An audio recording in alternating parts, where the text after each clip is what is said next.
Bonjour à tous, je m'appelle Noah. Et moi, Maëlys. Aujourd'hui, on vous invite sur notre nouveau podcast pour parler de l'égalité filles-garçons au collège.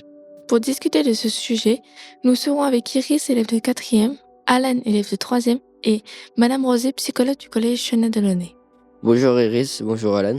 Bonjour. Bonjour. Bonjour Madame Rosé. Bonjour. Pour vous, quelle chose reflète une inégalité au collège? Au sein du collège, il y a plusieurs inégalités hommes-femmes. Tout d'abord, en sport, on dit souvent que les garçons sont plus forts et plus rapides que nous, les filles. On est donc parfois mise de côté. Aussi, dans la cour, les garçons prennent beaucoup de place, par exemple avec le terrain de football au milieu et les filles restent de côté.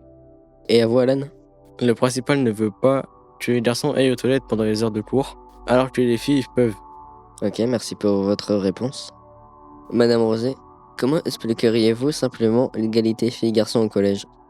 L'égalité filles-garçons au collège, c'est le fait que tout le monde doit avoir les mêmes droits, les mêmes chances et le même respect dans les parcours scolaires et professionnels.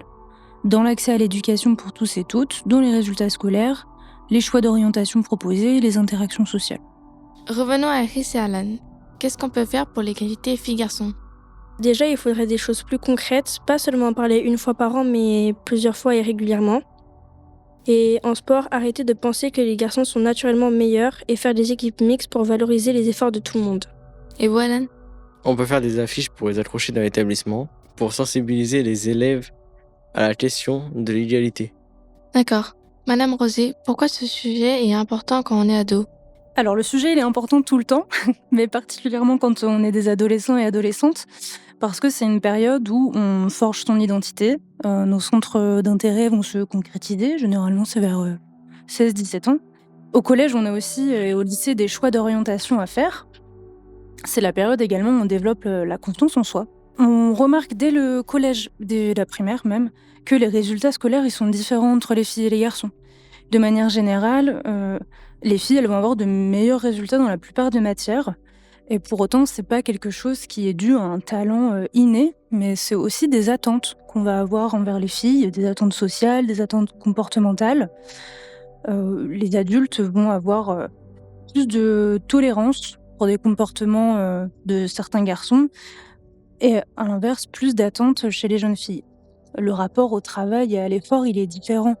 La réussite chez une jeune fille, ça va être souvent associé à de l'effort de travail et des facilités naturelles chez les garçons.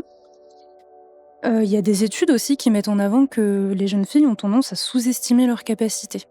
À un niveau égal, quand les garçons vont avoir tendance à les surestimer. Les stéréotypes, ils vont nous influencer très tôt. On est des êtres humains, on fonctionne comme ça aussi. On va dire que les filles, par exemple, sont naturellement moins douées en maths que les garçons, que les garçons ne montrent pas leurs émotions. Chacun est soumis à ses petits stéréotypes.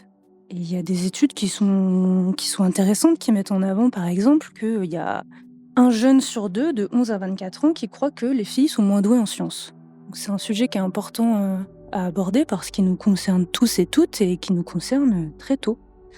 Et tout ça, ça va affecter la confiance en soi, les choix de spécialité, les poursuites d'études, et après la carrière professionnelle et la vie personnelle aussi. Merci de votre réponse. Iris et Alan, pour vous, ça veut dire quoi l'égalité filles-garçons? Pour moi, l'égalité filles et garçons, ça veut dire qu'on a tous les mêmes droits et les mêmes chances. Ça veut dire qu'on ne juge pas quelqu'un selon son genre. On doit tous pouvoir faire les mêmes activités et les mêmes métiers. À vous Alan?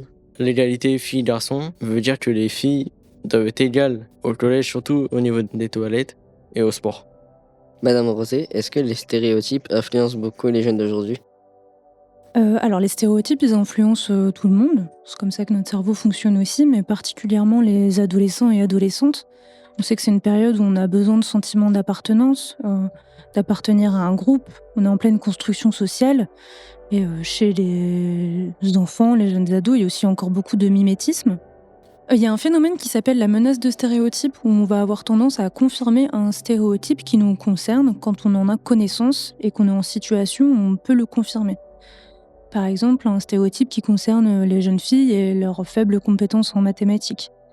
Dès la primaire, ou dès l'école primaire, chez les jeunes enfants, c'est un écart qu'on voit significativement entre les résultats en maths, entre les garçons et les filles. Nous avons une dernière question pour Iris et Alan. Est-ce que les filles et les garçons sont traités pareil au collège? Non, pas totalement. Même si officiellement c'est pareil, dans la réalité, il y a encore des différences en sport, dans la cour ou avec les clichés.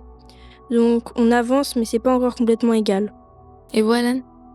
Les filles sont pas traitées comme les garçons pour le sport. Ils peuvent pas faire de foot vu que les profs ne veulent pas.